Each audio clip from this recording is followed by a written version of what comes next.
In the deep, forgotten recesses of the world, where the woods grow thick and wild, and the moon hangs heavy in the sky like an unblinking eye, there lies a town that most maps have long since erased. Coldwater, they called it, an unremarkable village where the air is perpetually crisp, and the streets are shrouded in a mist that seems to linger longer than it should. It was a place where time itself felt frozen, as if the clocks ticked a little slower, and the days bled into the nights in a never-ending twilight. Coldwater was the kind of town where everyone knew everyone else, where secrets were buried deep, and gossip was the lifeblood that kept the old bones of the town creaking along. But beneath the surface, beyond the prying eyes of its townsfolk, Coldwater harbored a darkness that no one dared to acknowledge, a creeping, silent dread that slithered through the streets, unseen, yet ever-present. The legend began on an autumn evening in 1973, though some say the curse had been lingering much longer, waiting for the right moment to reveal itself. Evelyn Harper, a widow who had spent her life in quiet solitude, lived at the edge of town, in a weathered house that creaked with every gust of wind. The house, like its owner, had seen better days, its windows clouded with dust, its walls sagging under the weight of years gone by. That night, as the wind howled through the trees and the moon cast long ghostly shadows across her yard, Evelyn sat alone in her dimly lit parlor, knitting by the fire. The clock on the mantel struck midnight, its chime echoing through the empty rooms, and just as the last note faded, the telephone rang, a sound that startled her out of her reverie. It was a strange time for a call. Her hand trembled slightly as she reached for the receiver, curiosity mingling with an inexplicable sense of unease. "Hello?" she whispered, her voice barely more than a breath. At first, there was only silence, a silence so deep that she could hear the blood rushing in her ears. But then, after what felt like an eternity, a voice crackled through the line, cold, distant, and strangely metallic, as though it had traveled across a great expanse of space. "Good evening, Evelyn," the voice intoned, devoid of warmth or humanity. "I've been watching you." Evelyn's heart skipped a beat, her mind racing to place the voice, but it was like nothing she had ever heard. Alien, otherworldly. Who is this?" she stammered, her fingers tightening around the receiver. "They call me the Moon Man," the voice replied with a slow, deliberate cadence. "I see everything from up here, Evelyn. I see you, and I see your little town. I know its secrets, your secrets."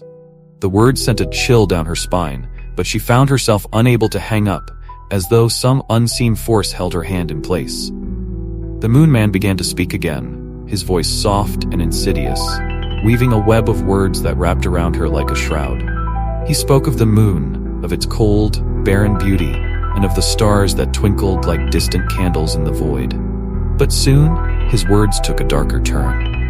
He asked Evelyn about the night, about what she saw when she looked out her window, about the dreams that haunted her in the small hours before dawn. He spoke of things that no one else could know, of her late husband's infidelities, of the child she had lost, of the shame she buried deep within her soul.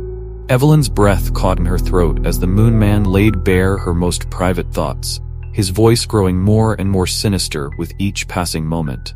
She wanted to scream, to tear the phone from the wall, but she was paralyzed by a fear she couldn't fully comprehend.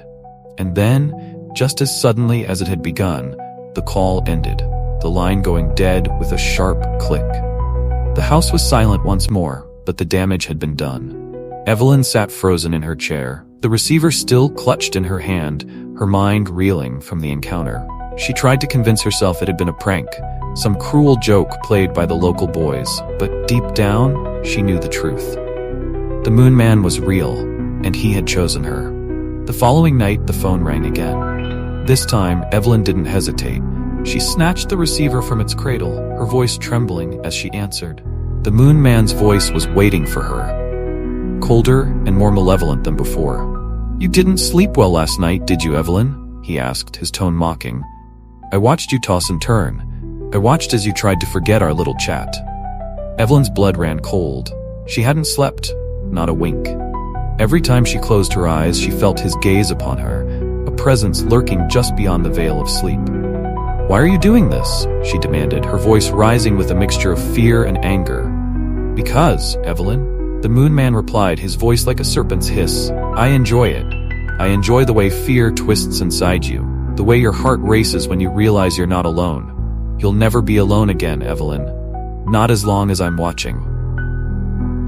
And so the calls continued, night after night, each one more disturbing than the last. Evelyn tried to ignore them, to disconnect the phone, but no matter what she did, the Moon Man's voice always found its way to her.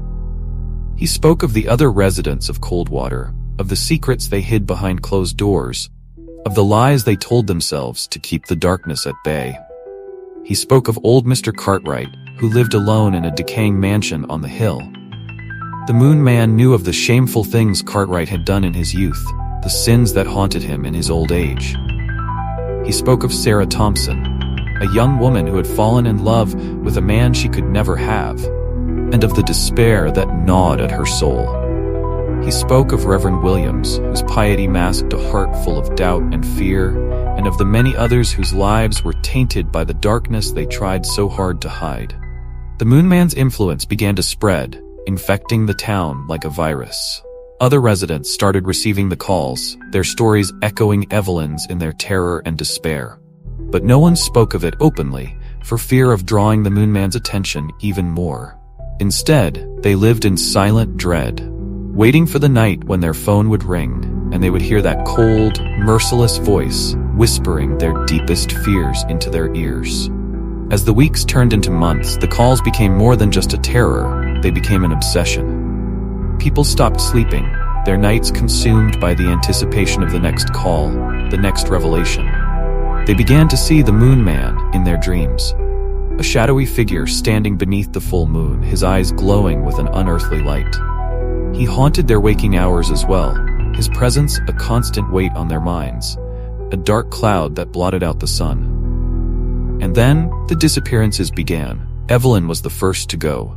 One morning, her house was found empty, the door ajar, the air inside still heavy with the scent of her last meal. The phone sat on the floor, its receiver dangling from the cord, swaying gently as if someone had just let it go. The neighbors whispered that they had seen a figure standing outside her window the night before, bathed in the pale light of the moon. But when they looked again, he was gone. The police were called, but there was no trace of Evelyn, no sign of a struggle, no footprints in the yard, nothing to suggest where she had gone. It was as if she had simply vanished into thin air. The only clue was the phone, still warm to the touch, as if someone had recently used it. Old Mr. Cartwright was next. His disappearance was even more mysterious. His house was locked from the inside, the windows barred, but when the authorities broke in, they found the place empty. The phone, again, was off the hook, lying on the floor in the same eerie manner as Evelyn's had been. And just like before, there were no clues, no signs of what had happened to him. One by one, the residents of Coldwater began to disappear, each one leaving behind the same chilling scene, a phone off the hook, an empty house, and no trace of where they had gone. The town was gripped by fear, a fear that no one could escape, not even within the supposed safety of their own homes.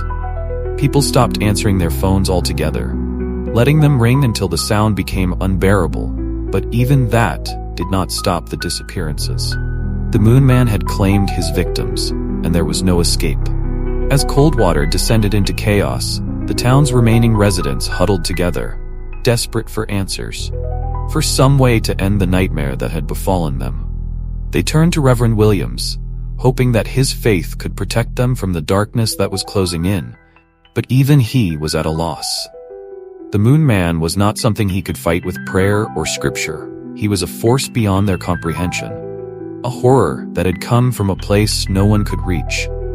The nights grew longer, the shadows deeper, as Coldwater slowly died.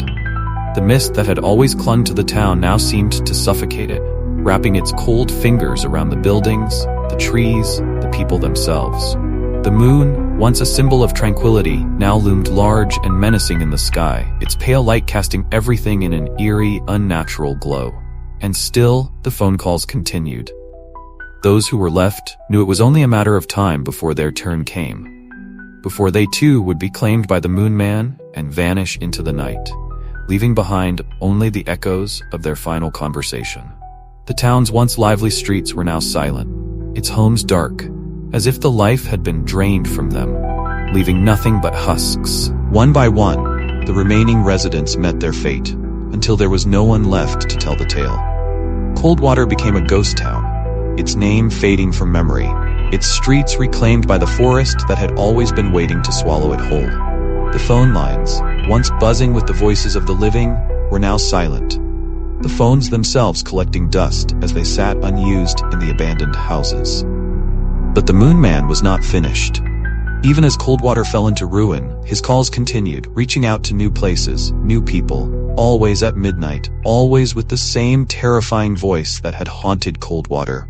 His legend spread, a story whispered in hushed tones in darkened rooms, a tale told to frighten children and keep them awake at night.